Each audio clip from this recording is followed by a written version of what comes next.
Ok.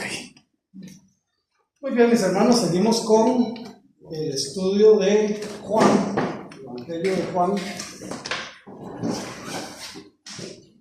Y hoy arrancamos con otro subtema o subpunto, como lo que vamos a ver. Vamos a ver.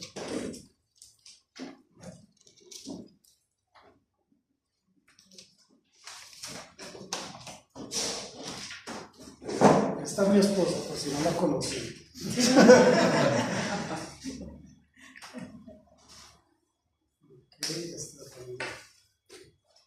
Aquí Jesús trajo, la lección de hoy es lo que el Señor ha traído a este mundo. O sea, una de las características importantes que nosotros podemos entender, que aunque suena redundante, es ¿a qué vino Jesús? O sea, ¿cuál fue su propósito real de venir a este mundo? Para la familia de un dentista está totalmente claro lo imprescindible que es lavar los dientes cada vez que se ingieren alimentos. ¿Por qué? Porque el papá o la mamá que es dentista pasa insistiendo, ¿verdad?, en que se laven los dientes por esto, por aquello, por lo otro, tiene todo el conocimiento para esto, entonces son insistentes. Esto es algo que se da casi que en todas las profesiones, ¿verdad? De acuerdo a esto. Para la mayoría de las familias en nuestro país no es así y se ha enseñado que los dientes se lavan 3 veces al día. Este grado de conciencia lo da el conocimiento en la materia. La familia del dentista lo tiene claro porque hay un profesional que lo está recordando. Entonces le dice a los hijos: cada vez que ustedes utilicen sus dientes, tienen o deben de lavárselo. Bueno, lo mismo pasa en las familias cristianas con respecto a la necesidad que existe del nuevo nacimiento. O sea, en la familia cristiana, el nuevo nacimiento debería de ser algo debería ser algo en lo que seamos reiterativos, en lo que es el nuevo nacimiento. Lamentablemente no es así en la mayoría de las personas, ya que por falta de conocimiento en la palabra de Dios no son conscientes de esta necesidad. ¿Para qué es necesario un nuevo nacimiento? ¿Alguien me puede responder? Que Dios me la bendiga, no sé, ¿su nombre es? Amanda, que Dios le bendiga, que gusto tenerle con nosotros en esta noche. Ahorita está el cafecito y están todos cordialmente invitados a tomar café. ¿Para qué es necesario un nuevo nacimiento? ¿Quién me puede responder esto? Permiso, ¿verdad? ¿Ah? Permiso. Sí, propio. Ya está, ¿verdad? Para ver el reino de Dios. Para ver el reino de Dios. ¿Para qué también es importante el nuevo nacimiento?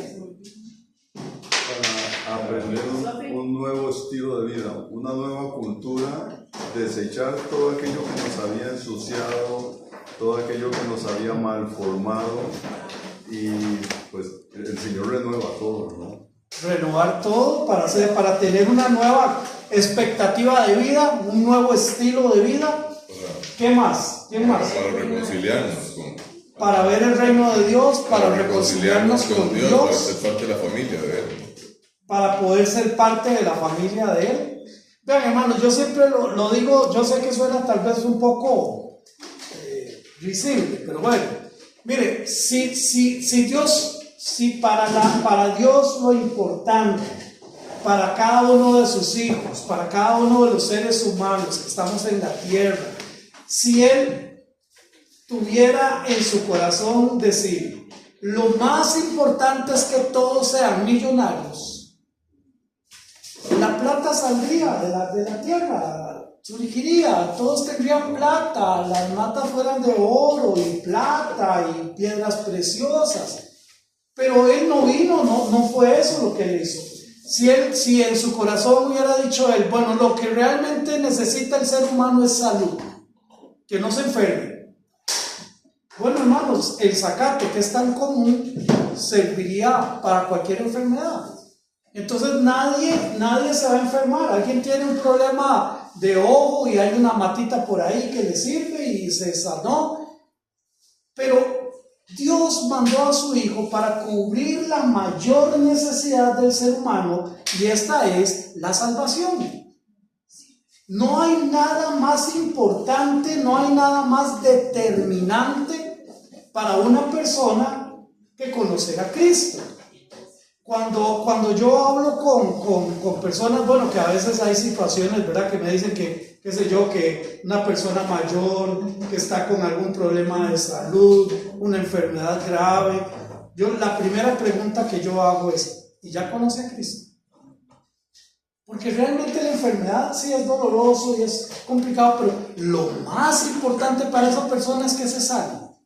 O lo más importante para esa persona es que conozca a Cristo.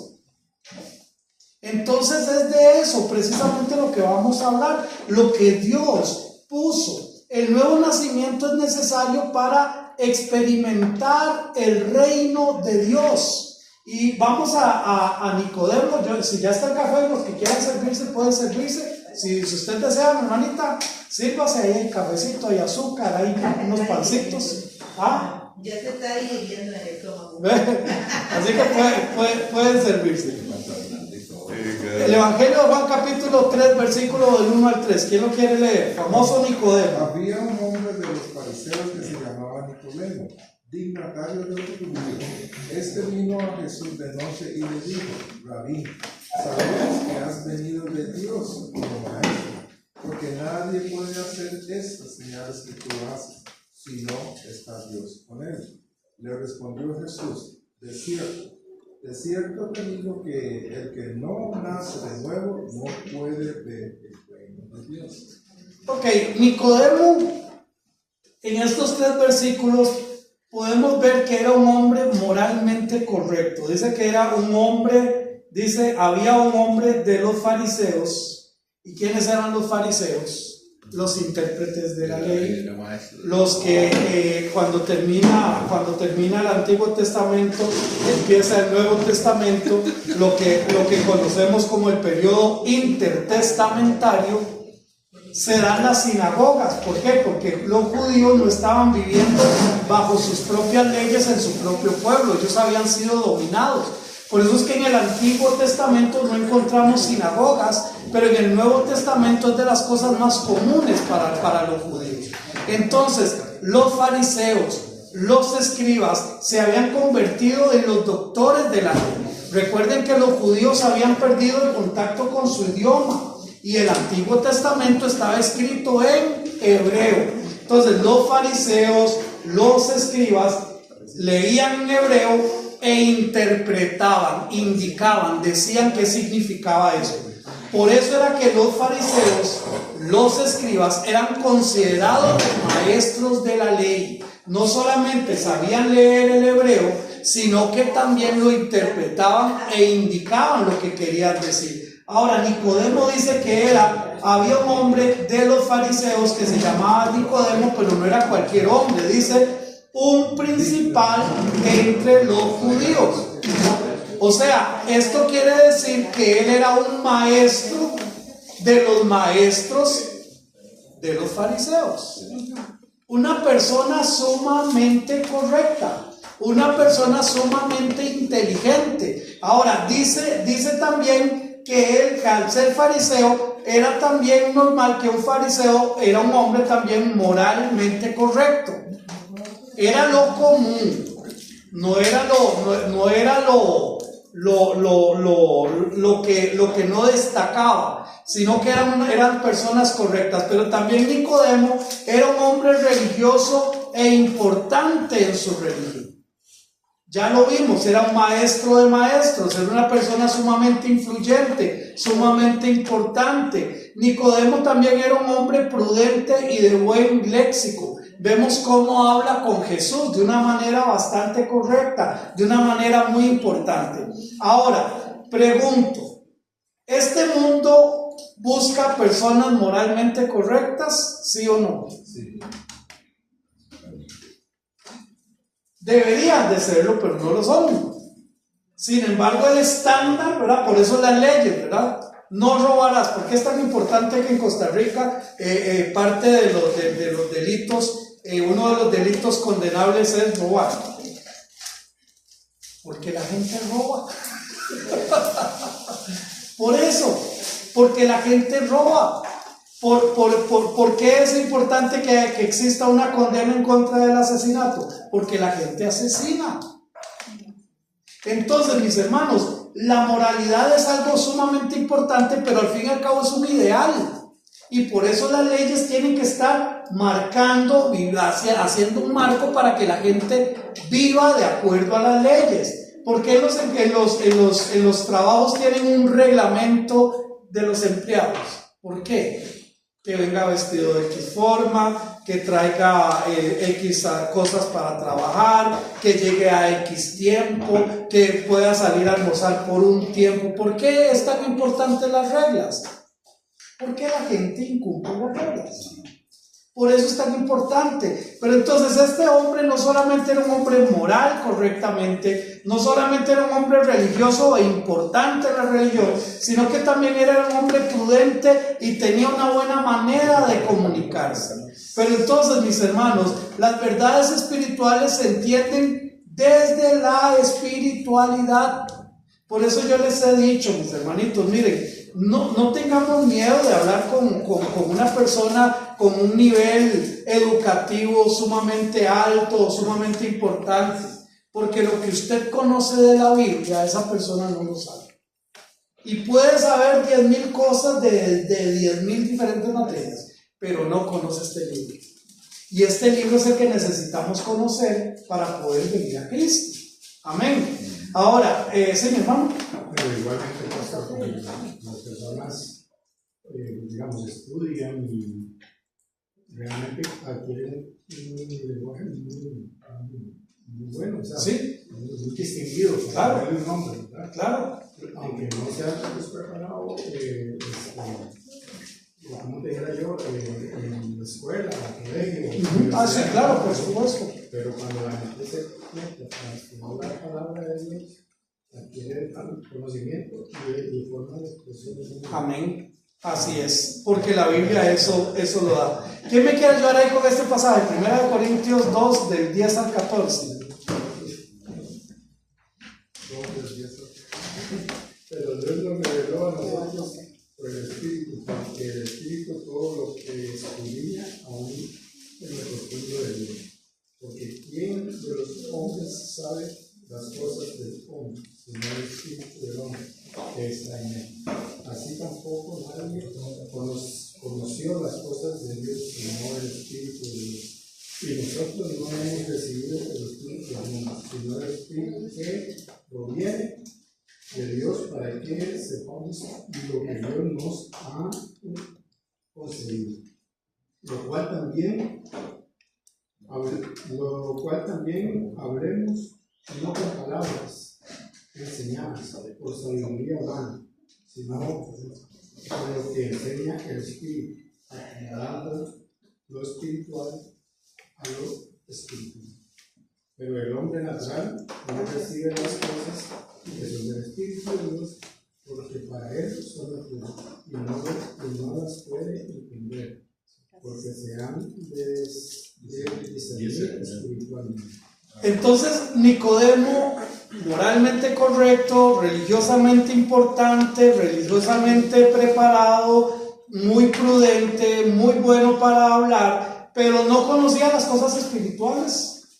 No las conocía, porque a Dios le plació que las cosas espirituales las entendamos los hijos de Dios. Por eso dice, pero Dios nos las reveló a nosotros. ¿Por medio de qué? Por medio del Espíritu. Porque el Espíritu todo lo escudriña aún lo profundo de Dios, las profundidades de Dios. Y hace la pregunta a Pablo, porque ¿quién de los hombres sabe las cosas del hombre sino el Espíritu del hombre que está en él? ¿Quién puede conocerme a mí más que mi propio espíritu? ¿Quién puede conocerle a usted más que su propio espíritu, su propio ser interior? Y un día de estos estábamos ahí, no discusión, pero sí entendiendo un poquito que si el hombre es tripartito, si es dual, si es cuerpo, alma, si es cuerpo, alma y espíritu. Y yo, para no meterme en esos colochos, simplemente digo, el hombre tiene una parte material, que es su cuerpo, y una parte inmaterial. Pero internamente nuestro espíritu nos conoce. Sabe cómo somos, sabe qué nos gusta, sabe qué no nos gusta, sabe qué no nos gusta, pero decimos que sí nos gusta por A, por B o por Z. Entonces, lo que está diciendo este pasaje, dice, porque ¿quién conoce las cosas del hombre sino el espíritu del hombre? Así tampoco nadie conoce las cosas de Dios si no es por el espíritu de Dios. Nadie puede conocer a Dios si no es a través del Espíritu de Dios. Y así, y nosotros no hemos recibido el Espíritu del mundo, sino el Espíritu. Y vea que aquí hay una diferencia entre este Espíritu, porque es minúscula, el Espíritu del mundo, un Espíritu que no es el Espíritu de Dios, sino que hemos recibido ahora sí el Espíritu en mayúscula, que proviene de Dios. ¿Pero para qué? Para que sepamos lo que Dios nos ha concedido, para saber, para entender, para poder profundizar, lo cual también hablamos, dice Pablo, no con palabras enseñadas por sabiduría humana, sino con las que enseña el Espíritu. Con esas palabras, ya leo la palabra, hermanita, va a terminar el texto aquí, acomodando lo espiritual a lo espiritual. Y entonces el versículo 14 nos hace como un cierre. Pero el hombre natural, ahora para Pablo, ¿quién era un hombre natural? Habían tres estados del hombre: el hombre carnal, el hombre espiritual y el hombre natural. Para Pablo, un hombre natural era una persona que no tenía el Espíritu de Dios, no era un hijo de Dios. Todo el que no ha nacido de nuevo es un hombre natural, es una persona natural. El hombre carnal es aquel que tiene el Espíritu de Dios, pero todavía vive gobernado por el mundo. Todavía no le da ese primer lugar, esa prioridad a Dios. Y el hombre espiritual es aquel que es guiado por Dios. Entonces, dice que el hombre natural no percibe. ¿Qué es percibir? Entender, comprender. ¿Cuáles cosas? Las cosas que son del Espíritu de Dios. Por esta razón nosotros no podemos pretender que alguien que no tenga el Espíritu de Dios viva bajo las reglas que Dios estableció en su palabra. No podemos. A veces la gente le puede decir a uno: mire, por favor, ore porque necesito dirección de Dios en tal y tal cosa. Y nosotros, pues, por supuesto, le decimos: claro, vamos a orar, pero si no tiene a Cristo en su corazón, ¿cómo se va a dejar dirigir por Dios? Es que yo quiero saber cuál es la voluntad de Dios, ore por mí. Pero si usted no es un hijo de Dios, si usted no es una hija de Dios, ¿cómo puede entender la voluntad de Dios? Si nosotros, que somos hijos de Dios, muchas veces nos peleamos con la voluntad de Dios. Ahora imagínense a alguien, hermana Joana y hermano Pedro. Pastor, cuando se habla del espíritu del mundo y el espíritu Aquí que proviene, que hablamos de eso comparado, cuando esa parte no entiendo, el espíritu del mundo, ¿qué es? no hemos recibido el espíritu del mundo. Lo que está hablando aquí es la influencia del mundo. O sea, el Hijo de Dios no ha recibido, sí, es todo lo que tiene que ver con el mundo, el sistema del mundo completo. Cuando es el espíritu del mundo, la gente comete todo lo que se le da la gana y sin ningún tipo de... No le da ni frío ni calor. Y el espíritu es el que guía, dice que a toda verdad, a toda justicia. Entonces, ¿y la conciencia dónde queda? La conciencia, ahí es donde vamos, ¿verdad? Yo siento que la conciencia, el alma, tiene mucho que ver con todo esto, las emociones. Pero cuando aquí dice nosotros, ¿a quién se está refiriendo Pablo? A nosotros, se está refiriendo a los que ya tienen a Cristo Jesús. Y de nosotros no hemos recibido el Espíritu del mundo, no. Sino que hemos recibido, sino el Espíritu que proviene de Dios. Eso es lo que hemos recibido. Pero nosotros tenemos dos naturalezas, la naturaleza de Dios y la naturaleza humana. Por eso es que pasamos en un puro pleito entre querer hacer lo bueno y no hacerlo, ¿verdad? Entonces, yo necesito, cuando usted me pregunta, ¿y la conciencia? Yo necesito someter todo al Espíritu de Dios, incluso mi conciencia. A veces mi conciencia me dice que robarse un carro es malo, pero robarse un lapicero no. A veces mi conciencia así trabaja conmigo. Ir a un restaurante y robarme el plato de la comida, eso está mal. Pero traerme el cubiertico chiquitico, que pues sí tiene un montón, eso me dice mi conciencia. Entonces mi conciencia necesita estar bajo la influencia del Espíritu de Dios para entender que robar es robar. Mi abuelita me decía, mi abuelita decía, usted se puede robar lo que le quepa en el ojo y que no le estorbe. Hasta un granito de polvo, ¿verdad? Nos estorba. Entonces la conciencia también necesita ser gobernada por el Espíritu de Dios. Cuando Judas va y se ahorca, entonces lo que tenía era un remordimiento de conciencia. Sí. Le dolió lo que hizo, pero no se arrepintió. El reconocer que él era el Hijo de Dios. Así más o menos. Exactamente. Puede sufrir y decir, yo me duele lo que hice, pero no hay algo que Perfectamente nuestra vida podría estar llena de esas situaciones en las que soy consciente de que lo podría hacer mejor, X, Y o Z. Soy consciente de eso. Soy consciente que no es lo que Dios me está mandando, X, Y o Z. Pero al final yo meto la cabeza y entonces ahí estoy cayendo en ser un hombre carnal, una persona carnal. ¿Por qué? Porque no estoy dejando que Dios gobierne mi vida. Ahí es donde cabe esto. Hermanito Pedro. Encuentro particularmente difícil tratar de presentar a Cristo a una persona que está adoctrinada, creyéndose que es hijo de Dios, que realmente su comportamiento no es el de un hijo de Dios, pero la persona dice, yo soy cristiano, soy hijo de Dios, yo tengo una relación con Cristo y además con un montón de santos y además, pues, caramba, bueno, se la está creyendo, pero como que le faltó dar un paso de fe.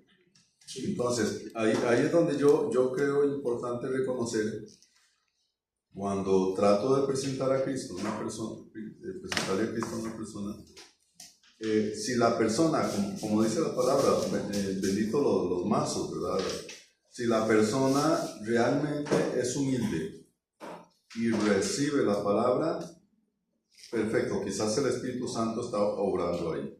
Pero si la persona dice, no, yo conozco, yo no necesito que ese consejo, esa palabra ya yo la sé, entonces ya viene como un choque, ¿no? Ahí esa persona realmente está rechazada. ¿Se cierra? El mensaje de Dios o lo aceptamos o lo rechazamos, no hay terceras opciones, ¿verdad? Y sí, hay muchas personas allá afuera, yo les llamo sinceramente equivocados.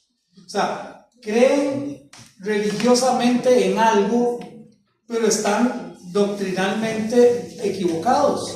Entonces, ¿qué es lo que necesita esa persona? Es lo que estamos hablando nosotros. Lo que necesita es conocer a Cristo. ¿Cómo se conoce a Cristo? A través de WhatsApp, a través de Facebook, a través de su palabra.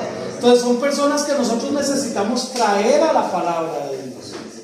Y a partir de la palabra de Dios necesitamos también un corazón humilde para darnos cuenta, mira, yo he estado equivocado. Por ejemplo, Juan 1:12 nos dicen generalmente, todos somos hijos de Dios, ¿verdad? La gente comúnmente, todos somos hijos de Dios, pero Juan capítulo 1, versículo 12 dice, mas a todos los que le recibieron, a los que creen en su nombre, les dio potestad de ser hechos hijos de Dios. Entonces hay dos características que dice allí, que es aceptar y reconocer. Entonces sí, todos somos criaturas de Dios. ¿Ve qué diferencia? Todos somos criaturas de Dios. y merecemos respeto solo por el hecho de que Dios me formó. Cualquier persona puede estar ahorita dirigiendo una corte, o puede estar en estos momentos fumándose un cigarro, o puede estar en estos momentos haciendo presa en un caño. Todas esas personas tienen la dignidad de ser criaturas de Dios y no podemos ignorar eso, pero se necesita el reconocimiento. Y lamentablemente ahí es donde muchas veces el ser humano cae. Y la razón la dice el versículo 14, porque el hombre natural no percibe las cosas que son del Espíritu de Dios, mayúscula. Porque para él, ¿para quién? Para el hombre natural, ¿son qué? Son una locura. Todas las cosas de Dios son una locura. Yo tenía un vecino que me decía, es que mira, sinceramente yo no te entiendo. Yo tengo que salir temprano a trabajar. Todos los días salís temprano a trabajar, llegas tarde a trabajar, y los domingos en lugar de descansar también. Son locura, no lo entienden, no lo pueden entender.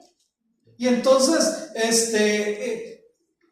tienen una catástrofe familiar, y esas personas se desesperan, no corren para acá, corren para allá, no saben qué hacer, no perciben las cosas espirituales. Nosotros los hijos de Dios, no es que no nos duele, claro que nos duele, pero confiamos en Dios, esperamos en Él y sabemos que Él tiene su soberana voluntad y va a hacer con sus criaturas lo que Él quiere hacer, punto. Entonces eso nos da paz, vemos las cosas muy diferentes. Pero para ellos son locura. Y entonces vean, no solamente no las perciben, sino que no las pueden entender. Entonces no solamente no las perciben, no las pueden entender. ¿Por qué? Porque las cosas espirituales se han de discernir espiritualmente. A pesar de las muchas virtudes que tenía Nicodemo, no podía entender las verdades espirituales. Nicodemo vino de noche. La misma oscuridad que había en su corazón fue la misma oscuridad que buscó cuando llegó a Jesús de noche. Algunos piensan que puede ser que le daba vergüenza, no sé, puede ser, no podemos ser tan mal pensados, puede ser que estaba sumamente ocupado y solo en la noche tenía chance, o en la noche era que Jesús tenía más tiempo, no lo sabemos. Pero el punto es que Él llegó de noche. Dice Efesios capítulo 4 versículo 18, teniendo el entendimiento entenebrecido, ajenos de la vida de Dios por la ignorancia que en ellos hay, por la dureza de su corazón. Muchas personas andan precisamente así, ajenos de la vida de Dios, pero son ajenos por diferentes razones. Una es la ignorancia que hay en ellos. ¿Cuántas personas dicen, a mí no me habla de religión, yo me muero con la religión de mis papás? Perdón, mis abuelos iban a un excusado de hueco, perdón que sea tan explícito, pero por el hecho de que ellos iban a un excusado de hueco no quiere decir que yo voy a seguir la tradición de mi abuelo, ¿verdad? Mis abuelos iban al mercado y jalaban los sacos de papas y de todo, ¿verdad? No tenían carro, iban en bus. Y ahora yo tengo carro y una feria a 1,5 kilómetros, que hubiera hecho yo con un saco de verduras al mercado central, solo porque mi abuelo así lo hacía. Pero hay gente que es muy ignorante. Y en las cosas espirituales no se puede ser ignorante. Tenemos que abrirnos al conocimiento.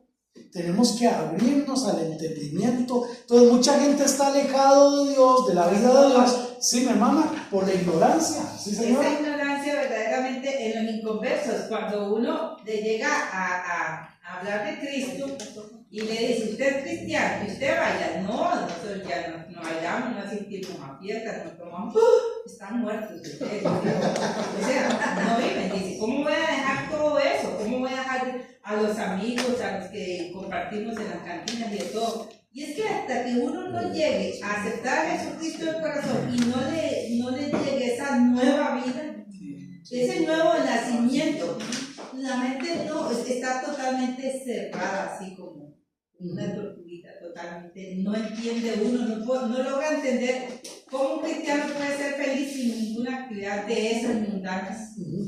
Y no es que no nos divertimos, claro que nos divertimos y vacilamos y todo. Lógicamente es una vida muy linda en Cristo Jesús. Amén. Así es. Pero ellos por esa ignorancia, pero también por un punto muy importante, por la ignorancia que en ellos hay y por la dureza de corazón.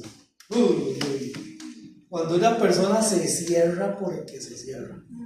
Y no, y esto es lo que yo creo, y esto es lo que a mí me enseñaron, y esto es lo que aquí, y esto es lo que allá. O todo lo contrario, personas que andan oyendo de todo. Hoy oyen un mensaje, mañana oyen un espiritista, otro día oyen una conferencia de angeología, otro día oyen a los hindú, otro día está con los... O sea, es una dureza de corazón que nada se siembra en ese corazón. ¿Recuerdan la parábola de la semilla y la siembra? ¿Recuerdan? La parábola del sembrador. La parábola del sembrador. La semilla siempre dio fruto. Sí. La semilla era perfecta. Siempre dio fruto. El problema era el terreno que caía.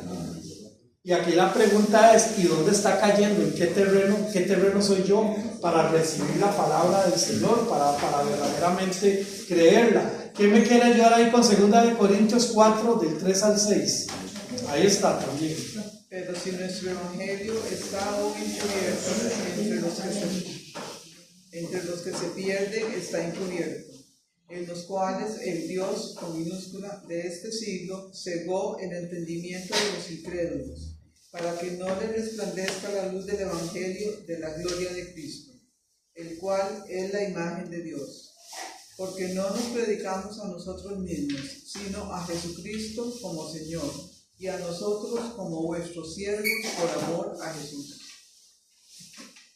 Porque Dios, que mandó de las tinieblas resplandeciese la luz, es el que restableció en nuestros corazones para iluminación del conocimiento de la gloria de Dios en la faz de Jesucristo. Amén. Qué lindo, porque si nuestro evangelio, ¿ahora qué es evangelio? Las buenas noticias de Cristo. Porque si nuestro evangelio está aún encubierto entre los que se pierden, está encubierto entre los que se pierden, en los cuales el Dios de este siglo, cuando habla de este siglo no está hablando del siglo I, sino que este siglo se está refiriendo a ese tiempo, ¿verdad? No en un asunto de cronología, sino el siglo se está refiriendo a cómo vivían ellos. Ahora estamos en este siglo, pero ¿cómo vive la gente en este siglo? ¿Verdad? Entonces, el cual, ¿y quién es ese, el Dios de este siglo? Satanás. Satanás tiene a la gente como cegó el entendimiento de quiénes, de los incrédulos. ¿Quiénes son los incrédulos? Los que no creen. Su entendimiento ha sido cegado a través de ¿qué? De las cosas que trae el Dios de este siglo. ¿Cómo qué? Como todo lo que vivimos. Ustedes no sé si lo notan, pero hace 200 años, y voy a tocar solo un punto únicamente. Hace 200 años, nadie se atrevía a pensar que existiera otra cosa más que un hombre y una mujer como seres humanos. O sea, que pensar otra cosa estaba volado. Pero ¿cómo es nuestro siglo ahora? Y nuestro país, incluso en la cédula ya quitaron, ¿verdad? Sexo, ya eso no está en la cédula, ya no está. Desde creo que fue el 2019 que se aprobó el matrimonio con personas del mismo sexo en nuestro país. El diablo tiene a la gente enceguecida, Cegada. sexy, pensando que eso es bueno, que eso está bien, que eso es correcto. ¿Qué es lo que está pasando? Que la gente no está tomando la palabra de Dios en serio. Varón y hembra los creó. Punto.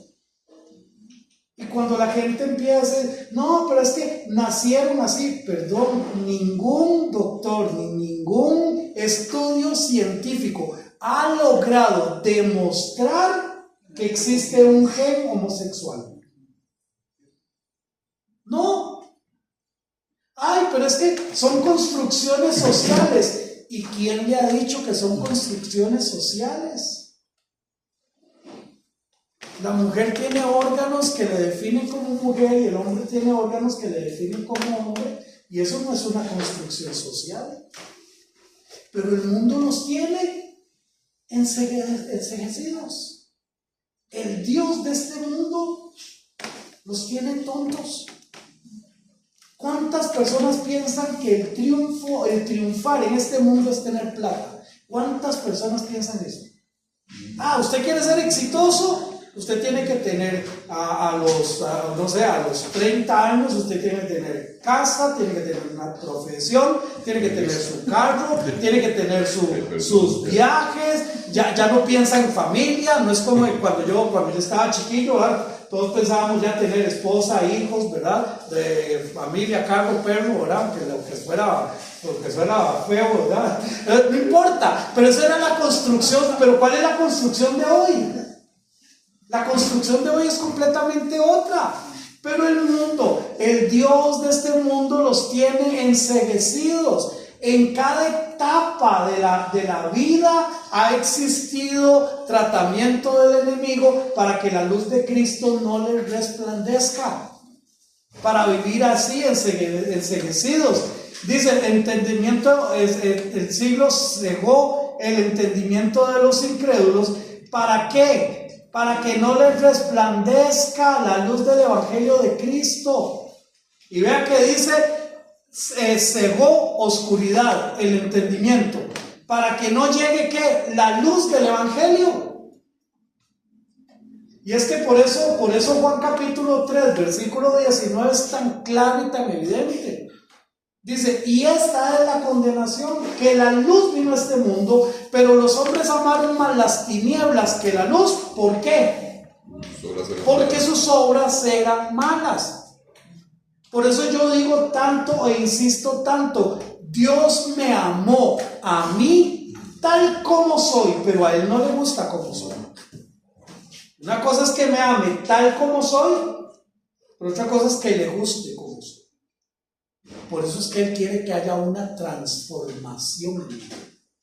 A Él no le gusta mi carácter, a Él no le gusta mi forma de hablar, a Él no le gusta mi forma de pensar, a Él no le gusta mi forma de vivir. Sin embargo, Él me amó y me perdonó, pero con el propósito de que yo cambie. Amén. De modo que si alguno está en Cristo, ¿qué dice? Nueva criatura es. Las cosas viejas pasaron y aquí todas son hechas. Pastor,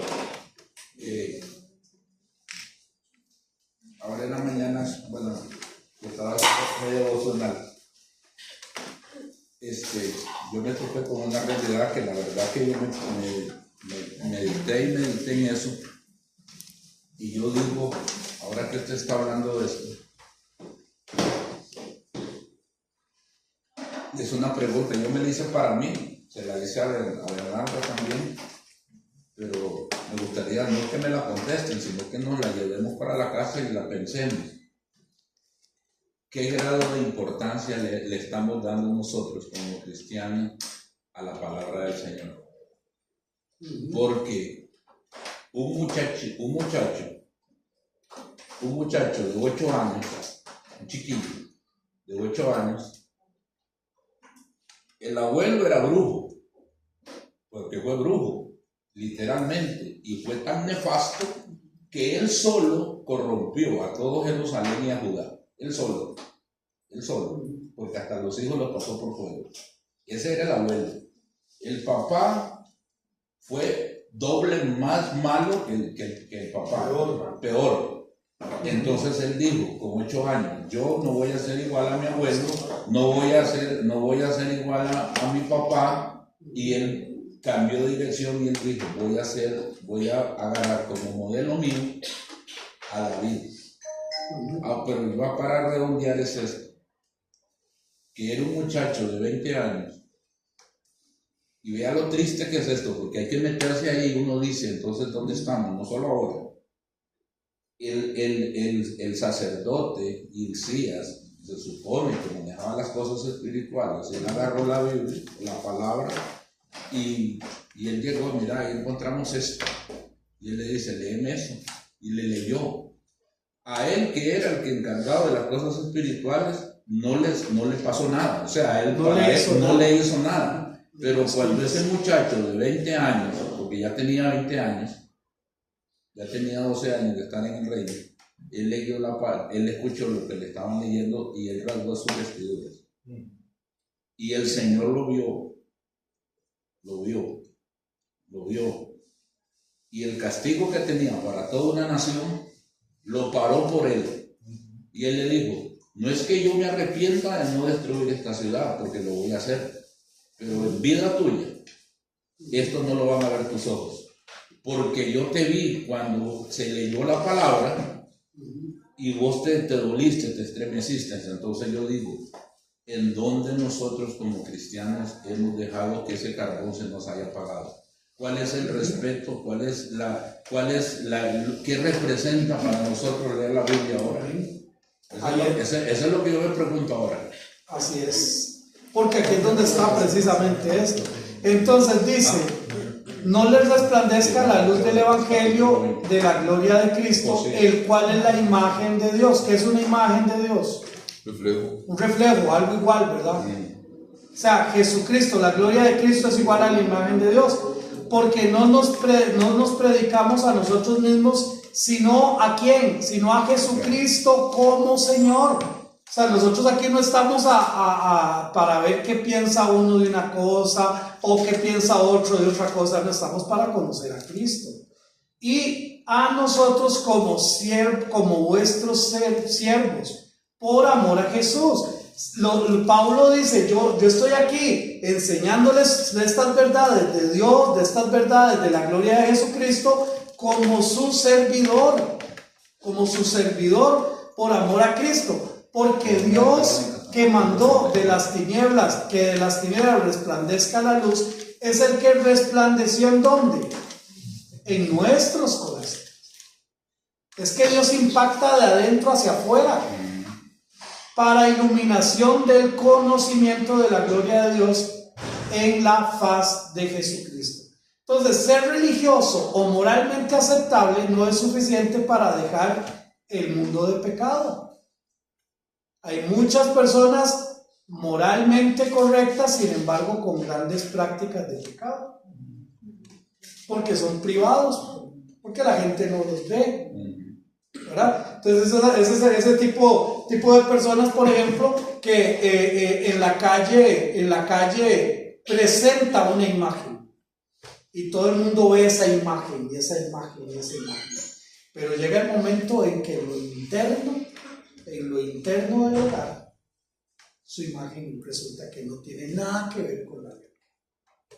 Y eso es lo que sucede. ¿Sí, mi hermano? Sí, pastor, bueno, importante porque, bueno, el pasaje en sí nos pone con todo lo que estamos, ¿verdad? Él dice, no nos predicamos nosotros a nosotros mismos. Muchas de las personas hoy, digamos, se pierden porque la gente se ve, digamos, en personas, ¿verdad? No, como aquel fulano que hace esto, o aquel fulano que hace lo otro, o aquel, ¿verdad? Y inclusive los mismos influencers, o digamos, la gente, ahorita la gente se predica a sí mismo. Hoy, digamos, todo el mundo se vende como, ¿verdad? Como yo soy esto, yo puedo hacer aquí, yo fui un emprendedor, me costó mucho esto, fui así, ¿verdad? La gente, estamos en el mundo del humanismo, ¿verdad? Del yo puedo, usted hace, usted lo otro, pero verdaderamente, digamos, nosotros predicamos a Jesucristo como tal, ese es nuestro modelo. No me vea a mí, yo trato de ser como Él, pero no me vea a mí, vea a Cristo. Y es lo mismo que Él decía, digamos, en todo momento, más que todo con Corinto, ¿verdad? Siempre presentar a Cristo como esa luz, como esa guía, como esa imagen única de Dios, ¿no? Es Él dándonos esa referencia, ¿verdad? Porque al final, si ellos se predicaran a sí mismos, ¿verdad? Al final estarían poniendo un mensaje totalmente, digamos, endeble, totalmente vacío, sí. porque todas las personas, por ejemplo, inclusive las buenas obras de las personas, solo Dios sabe si son buenas obras. Porque, por ejemplo, una persona puede venir y dar un montón de plata y la gente puede decir, uy, qué carga, qué bueno, qué corazón más noble. Y en realidad lo que él está simplemente tal vez es vanagloriándose o buscando la aprobación del mundo, ¿verdad? Y eso solo Dios lo conoce. Igual que la gente, uy, qué bueno, qué excelente, qué gran obra o qué gran esto. Y en realidad el corazón de la persona tal vez está podrido, porque eso fue lo que criticaba de los fariseos. Yo veía un día eso, una situación de los fariseos, ¿cómo se llama? Como un documental, ¿verdad? Y ellos, en realidad la vida de ellos era impecable.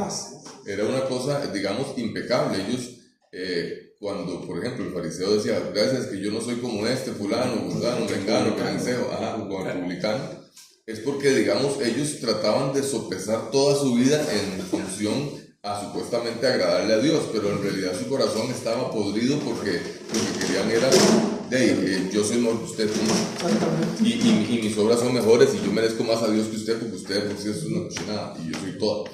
Y al final el corazón estaba totalmente podrido, estaba totalmente mal.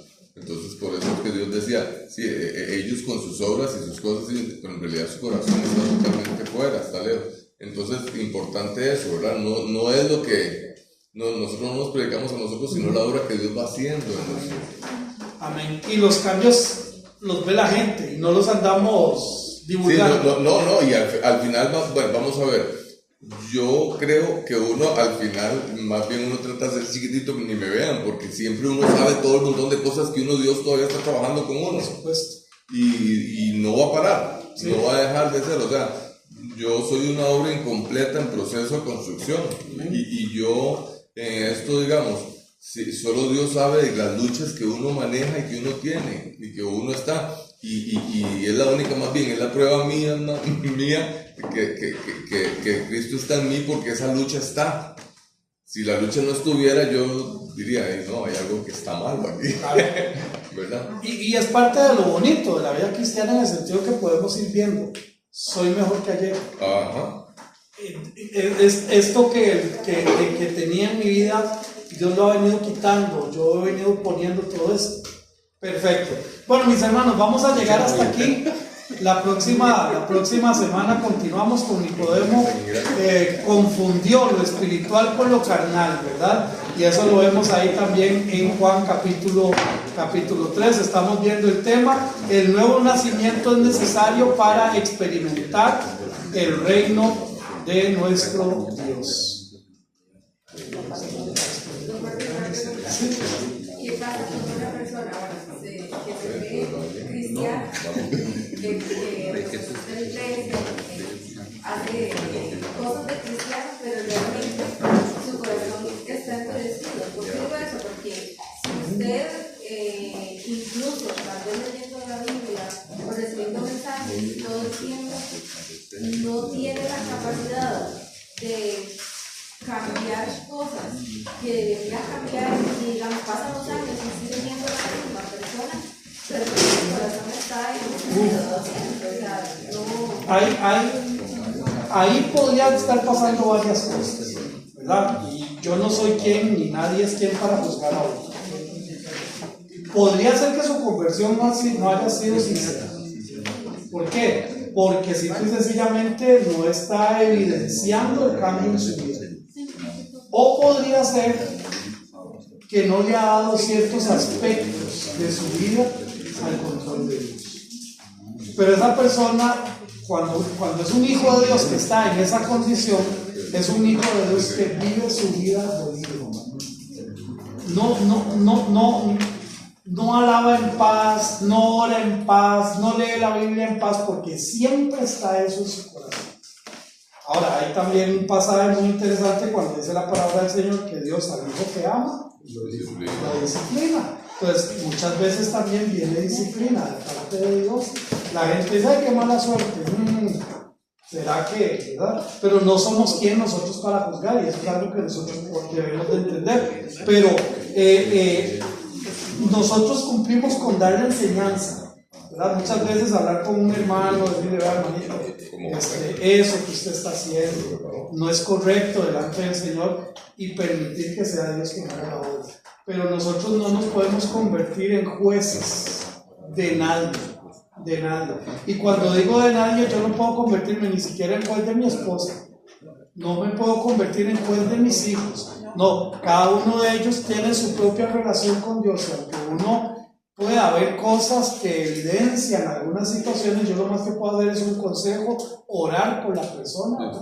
Pero es complicado. Y es parte de el dar todo a Dios, esa entrega total a Dios que muchas veces cuesta, ¿no? Realmente uno sí puede ser juez de uno mismo. Exacto. O sea, que pues lo que vas aprendiendo lo vas a aplicar, ¿verdad? A tu vida, porque si no, realmente sí tienes un corazón muy endurecido. Entonces sí, pues no podemos ser juez de nadie, pero sí de nosotros mismos, ¿verdad? De nuestro comportamiento y todos los retos que tenemos por cada día parecernos más a Jesús. Digo, un trabajo imposible, prácticamente, pero algo que hacer día con día, o sea, que no se queden que lo escuchamos y nada más de que se oye, ¿verdad? Yo digo que nosotros no somos perfectos, pero somos perfectibles. O sea, tenemos que trabajar en nosotros mismos. Hermana Catalina, para ver qué preguntita nada más rápidamente, pastor, ¿es correcto o incorrecto, por ejemplo, que una persona, digamos, me ha llegado, o sea, a la cual usted tiene mucha confianza, siendo cristiano, digamos, actúa pronto, digamos,